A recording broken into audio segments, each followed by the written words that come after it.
bem-vindos e bem-vindas novamente ao canal Psicanálise em Carne e Osso. Hoje, como vocês podem perceber, estamos num ambiente diferente das duas últimas vezes, mas continuamos dando sequência aos dois últimos vídeos. Dessa vez, o tema ele foi inspirado no ditado "Quem tem filho não morre engasgado", isso mesmo. Esse tema ele vai ser desdobrado a partir de 3 eixos. O primeiro eixo vai versar sobre o feminino. O segundo vai abordar a questão da abstinência sexual, a identidade de gênero e a procriação. E, finalmente, o terceiro eixo, que vai versar sobre a ambiguidade do pelicano. Uma satisfação estar aqui de novo, falando aí sobre algumas questões de psicanálise. Hoje, um ambiente diferente, como a Helena observou no início da fala dela, porque nós estamos aqui na sala de espera do meu consultório. Abordar esse tipo de tema, como o feminino e outros temas polêmicos da contemporaneidade, traz, assim, ao meu ver, uma questão de início um pouco complicada, que é, para a gente abordar, fazer a introdução ao tema, a gente tem que fazer assim, um preâmbulo enorme, mas também a gente não pode se perder muito aí, né, assim, nessa questão, porque senão a gente não consegue nem abordar o fenômeno, nem se aproximar do fenômeno de uma maneira minimamente assim, objetiva, racional, analítica, né? Então a questão do feminino, assim, primeiramente eu pensei assim, numa abordagem cinematográfica do feminino. Aí eu pensei em 2 filmes que expressam de uma maneira, eu acho que bastante interessante, 2 aspectos em relação ao feminino. Um é a preservação e outro é a perseverança. O primeiro filme chama Departamento Q, Em Busca da Vingança. Trata-se da história de uma mocinha que é flagrada lá com o primo, né? Namorando, o pai flagra, encaminha essa moça para um reformatório, que de fato esse reformatório existiu na década de 60, né, do século XX. E ela é encaminhada, lá ela sofre uma série de assédios morais e até sexuais, enfim, em nome de mantê-la dentro de uma nova conduta, né, de acordo com os ditames lá da moral. E, bom, ela estava grávida, sofre um aborto também, né, e isso a marca profundamente. E depois os anos passam e ela elabora uma vingança ao longo dos anos, que ela monta um jantar com algumas pessoas, no caso 3 pessoas ali que participavam desse reformatório, e os mata com uma substância lá que os congela na cena, que ela, anos depois, é descoberto essa cena que, enfim, é camuflada num determinado apartamento e descobrem essa vingança, né? O segundo se chama O Estranho que Nós Amamos. Aí já se passa no século XIX, né, no período da Guerra Civil, em 1864 parece que é, depois nos Estados Unidos, né? Nos Estados Unidos. É um internato de moças, né? E uma das meninas que colhe cogumelos lá na floresta, lá nas redondezas, encontra um homem ferido que ele pede ajuda e ele é levado para dentro desse internato. E aí uma série de coisas se desenrolam, as moças, cada uma a seu estilo, se encantam com ele também faz ali o seu joguinho de charme e tal, mas o interessante é que há 2 momentos, assim, 2 ápices, eu considero que o primeiro é um jantar, convidando finalmente esse moço para se inserir no círculo de convívio delas, então todas se arrumam muito, né, assim, bonitas e tal. E, bom, isso vai dando uma série de desdobramentos, ele acaba sendo flagrado no quarto de uma das moças, as outras ficam extremamente ressentidas disso, ele acaba sofrendo um acidente, entre aspas, né, se machuca e a dona do internato decide por amputar a perna dele, porque acha que não tem remédio, e aí começa a ter o clima se inverte, ele fica absolutamente irado com tudo que acontece, as moças ficam ressentidas e ele, por fim, acaba sendo morto de maneira extremamente sutil no segundo jantar. Então, o primeiro jantar era de recepção e o segundo é de despedida, que envenenam ele com o prato que ele mais gostava, que eram os cogumelos. Uma questão muito interessante associada ao feminino, pelo menos as representações ideológicas sobre o feminino, que é essa atuação mais nos bastidores, mais sorrateira, que ainda que tenham efeitos devastadores, né? Quer dizer, no primeiro filme, a moça, depois já na idade madura, tal, que promove o jantar de assassinato lá daqueles que foram muito arbitrários com ela na instituição, né? E então ela planeja aquilo, e aquilo efetivamente acontece, e fica muitos anos também no silêncio, ninguém descobre, a não ser depois de um tempo que vão fazer uma reforma ali no apartamento, derrubam uma parede e encontram as múmias sentadas em volta da mesa, e aí fica e começa o processo de investigação. Então esse aspecto também da coisa, da atuação silenciosa, ainda que muito marcante, silenciosa, assim, sorrateira nos bastidores, né? E o filme O Estranho que Nós Amamos também, né? Quer dizer, as mulheres ali todas num ambiente ali muito protegido, tal, recebem o soldado ferido, o tratam e tal, mas estão ao mesmo tempo, são capazes ao mesmo tempo de, primeiro, de amputar a perna, né, do soldado, em nome da saúde dele, que a perna poderia ser amputada, e depois, enfim, quando ele começa, enfim, a protestar, enfim, com tudo isso, né, enfim, com essa mutilação, elas por fim decidem, enfim, matá-lo de uma maneira também muito silenciosa, né? Então esses são dois aspectos que marcam muito a questão do feminino, essa atuação mais nos bastidores, né? Isso, se a gente pode pensar também essa articulação entre o privado e a procriação, porque tudo que diz respeito à procriação, à reprodução, está relacionado de alguma maneira ao privado, quer dizer, desde o ato que engendra um novo ser humano, né? O próprio desenvolvimento da gravidez, as transformações que a gravidez provoca, um tanto constrangedoras, que chegam ao ápice no momento do parto, né? E por fim, o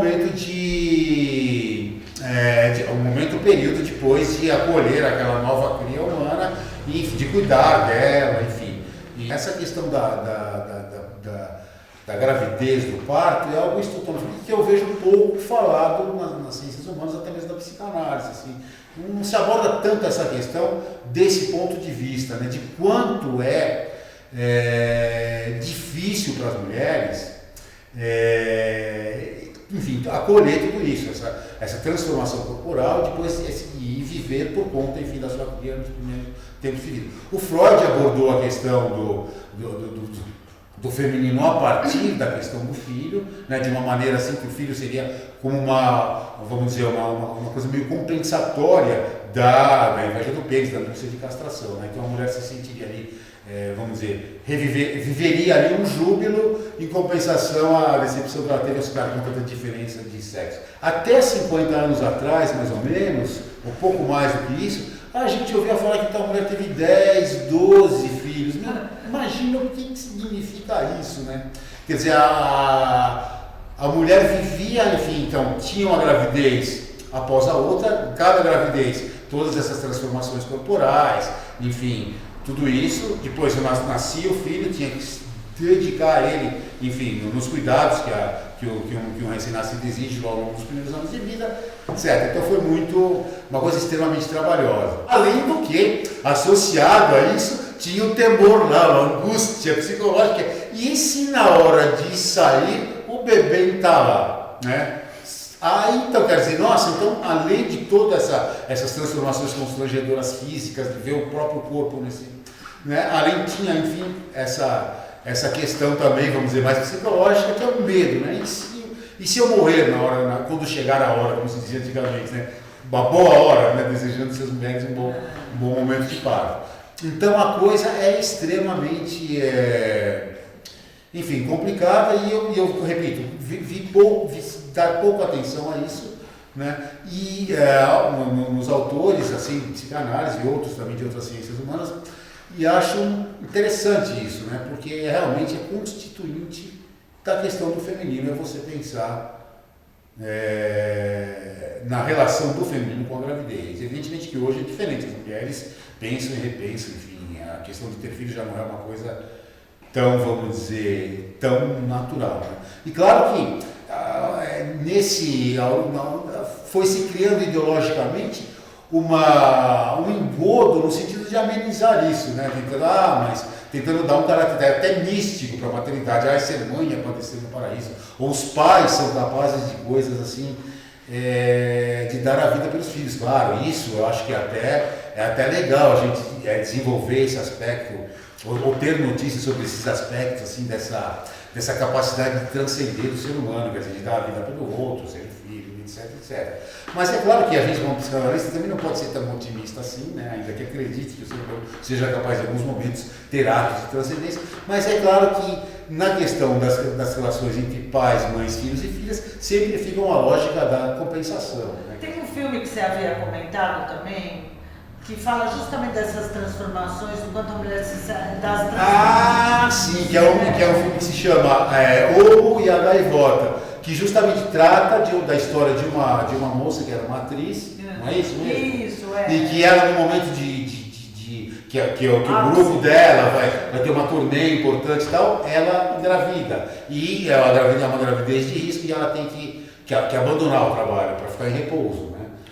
E aí o filme se passa realmente mostrando assim um pouco dos pensamentos, daquele conflito para ela, quer dizer, uma visão completamente diferente da idealização associada à gravidez. Nada romântica, na verdade. Nada romântica. E aliás, tem uma cena do filme, uma fala dela no filme, que ela está fazendo alguma ponderação lá, de alguma coisa que ela ouviu falar, eu acho, que ela diz assim, eu ouvi dizer, ou me disseram que algumas vezes na gravidez algum dente amolece, porque é um tráfico de cálcio do corpo da mãe para o bebê. E ela fica assim, surpresa, perplexa com aquilo. Ela fala, poxa, né, como se estivesse dentro de um alienígena que dá as ordens, é o que eu tenho que me submeter. Então, é uma visão totalmente diferente, uma visão realística, talvez, do ponto de vista dessas transformações físicas aí que a maternidade provoca, sem esse embelezamento aí que a cultura, que a ideologia foi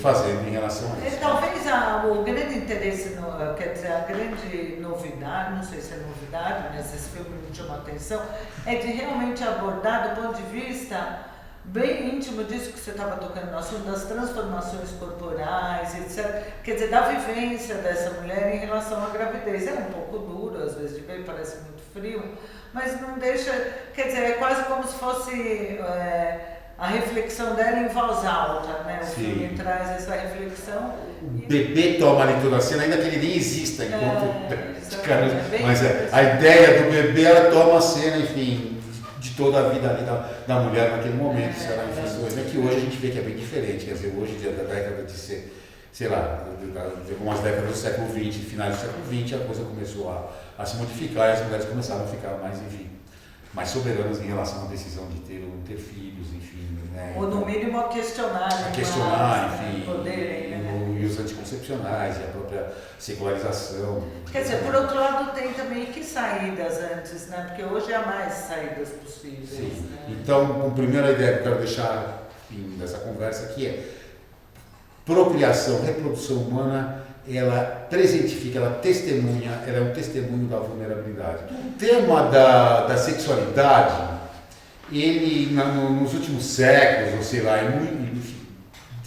de muitos anos para cá, vem sendo sempre abordado como em relação à repressão. Então, reprimir sexualmente as pessoas, se acredita que elas se tornem mais dóceis e sejam mais fáceis de se manipular. Então, os textos, as reflexões sobre a questão de repressão sexual, sexualidade, elas passaram um pouco por essa tonalidade aí. Eu gosto de pensar bastante na questão da antropologia cristã, né? Porque tem muitos elementos para a gente pensar o ser humano, quer dizer, as questões que a gente hoje se depara, os caras já se deparavam com isso no primeiro, segundo, terceiro século do cristianismo de uma maneira extremamente especulativa, engenhosa e criativa. O cristianismo ele trouxe uma novidade para as mulheres bastante interessante, que é a questão da virgindade, né? Quer dizer, a pessoa se manter casta, a mulher se manter casta, isso também vale para os homens, mas vamos centrar mais nas mulheres. A mulher se manter casta, né? Num ato assim, vamos dizer, de dedicação à igreja, a Cristo, alguma coisa assim. Quer dizer, isso remetia a um ato transcendente, e que diferentemente do judaísmo, que a virgindade era uma coisa assim absolutamente abominável, né? Quer dizer, morrer virgem era uma desgraça, porque realmente não teve a chance de ter sido gerado, como chamava o Messias, né? Então, enfim, no cristianismo isso é totalmente revertido, enfim, então se cria esse conceito, essa ideia de virgindade e tal. E as mulheres que aderem a isso, né, isso foi uma saída para as mulheres, na verdade. E claro, e é interessante mesmo, porque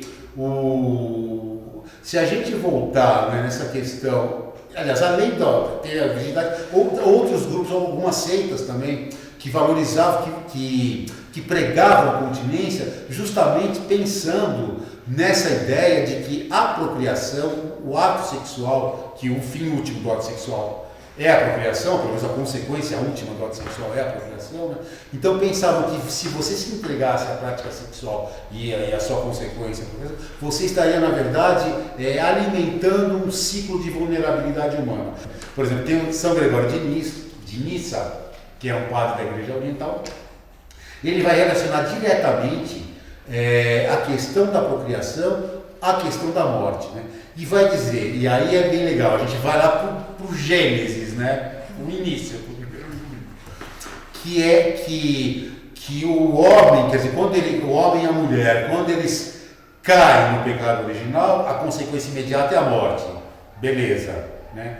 Mas a procriação, a reprodução seria como que assim um prêmio de consolação na medida, vocês perderam a eternidade, assim, contínua, mas vocês têm uma maneira de continuar via a reprodução, quer dizer, a morte vai entrando em cada ciclo de geração, mas vocês continuam via a produção. Então eu acho brilhante esse pensamento aí de São Gregório de Nissa, porque aproxima realmente, formaliza essa aproximação entre a sexualidade e a procriação, que é, enfim, a sua consequência, vamos dizer, mais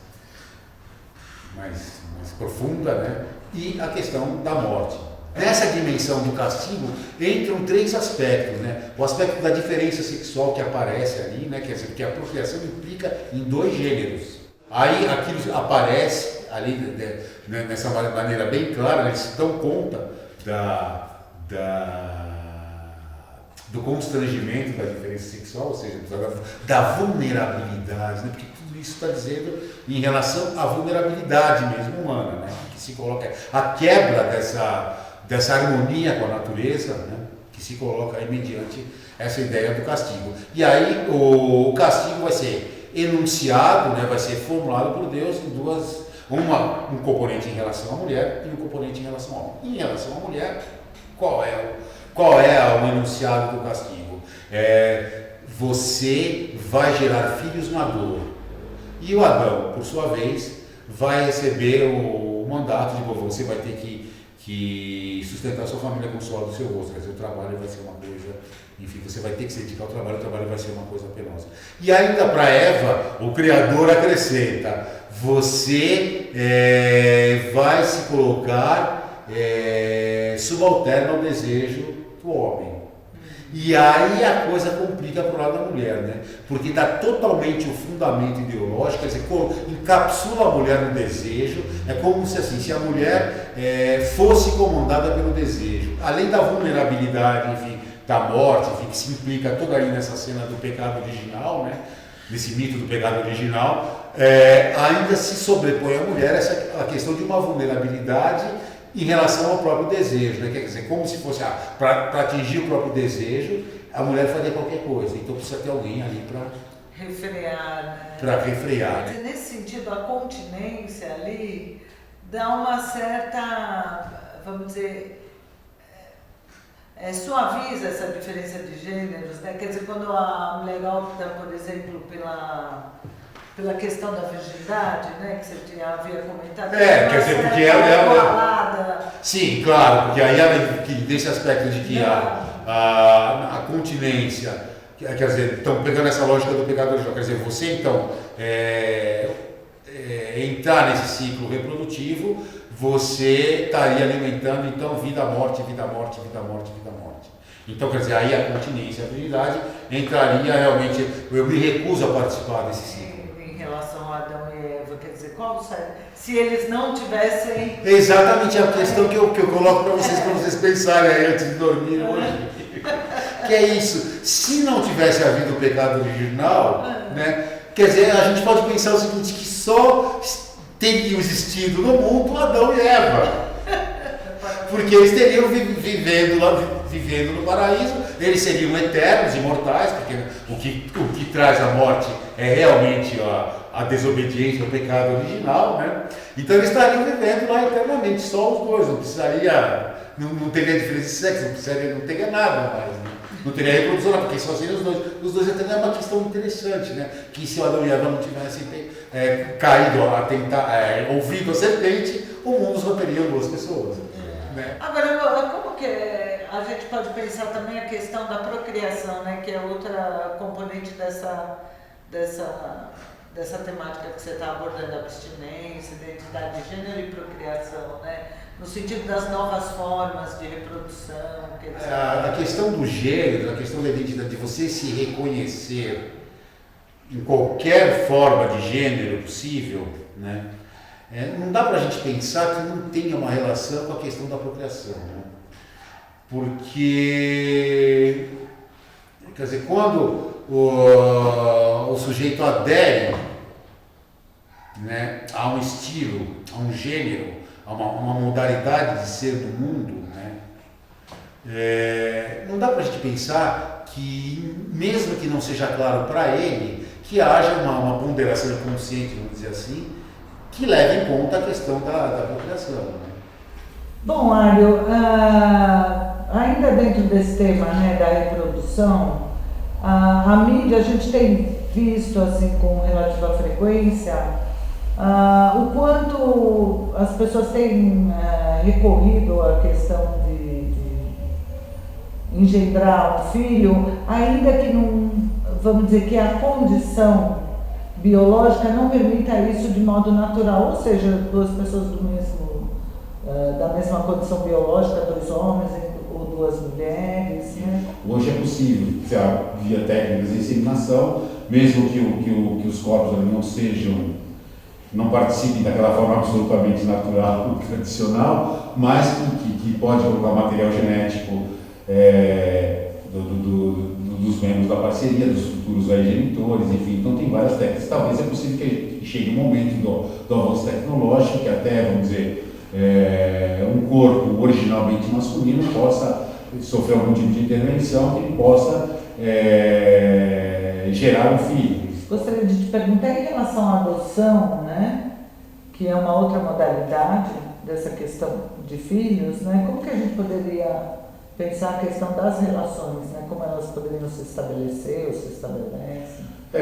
De início, assim, a adoção vamos dizer, é um fato em que há uma explícita desvinculação entre o ato sexual, né, e a chegada do filho ou da filha. Mas eu acho que assim, não dá para a gente pensar genericamente, assim, né, de um parecer sobre adoção. Você pode pensar que o fato, por exemplo, de ser um filho adotivo e vamos dizer, não haver ali de imediato dado, vamos dizer, uma identificação narcísica ali, carnal, né, com o filho, que isso possa tornar um pouco mais trabalhoso ainda a construção desse reconhecimento desse filho, uma vez que não há realmente esse lastro biológico, né? Então, quer dizer, enfim, que desemboca no narcisismo, claro, que você ali vê naquele filho alguma coisa sua, né? As características físicas, às vezes que passaram via genética. Né?